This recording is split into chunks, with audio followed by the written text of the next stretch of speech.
नमस्कार, श्रेया सौम्याश्री किचनमध्ये आपले मनपूर्वक स्वागत आहे। आज आपण कच्च्या टोमॅटोची चटणी बनवणार आहोत। रोज रोज तीच भाजी खाताना कंटाळा येतो, म्हणून आज आपण थोडीशी वेगळी पद्धतीने टोमॅटोची चटणी करणार आहोत। त्यासाठी लागणारे साहित्य पुढील हे मी 4 मीडियम साईजचे कच्चे टोमॅटो घेतले, असे बारीक साईजमध्ये कट करून 2 ते 3 पाण्याने स्वच्छ धुवून घेतले। का धुवायचे तर टोमॅटोमध्ये थोडासा आंबटपणा असतो, म्हणून तो कमी व्हावा म्हणून हे धुवून घ्यायचे। हा छोटा कांदा चिरून घेतलेला आहे, 10-12 लसणाच्या पाकळ्या घेतलेल्या आहेत, थोडे शेंगदाणे, हळद, मीठ, जिरे, खोबरं, फोडणीसाठी मोहरी, कोथिंबीर आणि तेल घेतले। चला तर मग व्हिडिओला सुरुवात करू। आपली कढई गरम झालेली आहे, थोडं तेल घालून घेऊ कढईमध्ये। त्याच्यामध्ये कांदा घालू, कांदा थोडा परतून घ्यायचा।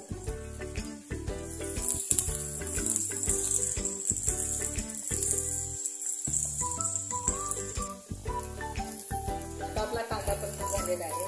त्या 2 ते 3 मिरच्या अशा थोड्याशा बारीक कट करून घ्यायच्या। मिरची तेलामध्ये परतल्यामुळे थोडासा मिरचीचा जो कच्चापणा असतो तो निघून जातो। आता आपण याच्यामध्ये टोमॅटो घालणार आहे, टोमॅटो घालून घ्या।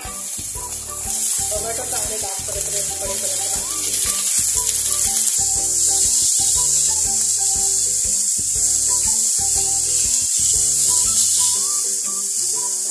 थोडी कोथिंबीर घालू,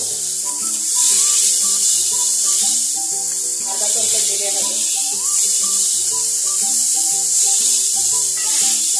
शेंगदाणे,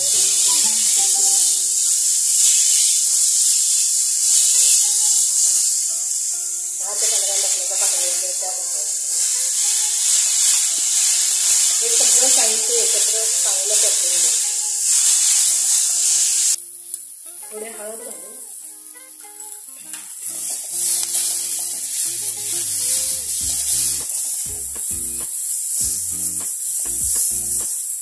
आता आपलं हे सगळं परतून झालेलं आहे।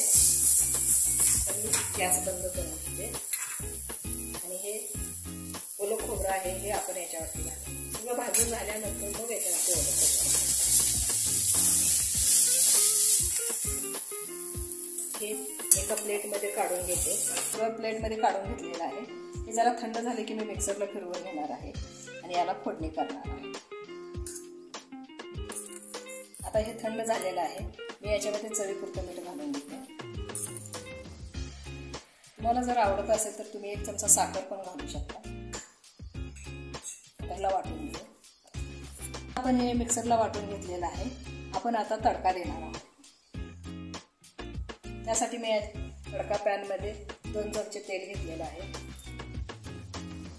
तेल गरम करून घेऊ आता याच्यावरती।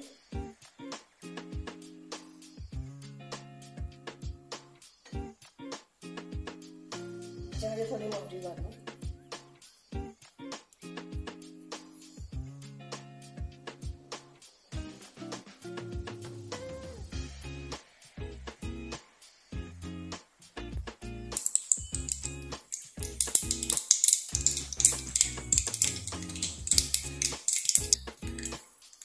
थोडा हिंग घालू याच्यामध्ये। 1 लाल मिरची आपण बारीक कट करून घालू याच्यामध्ये। आता आपण ह्या चटणीवरती ओतून घेऊ।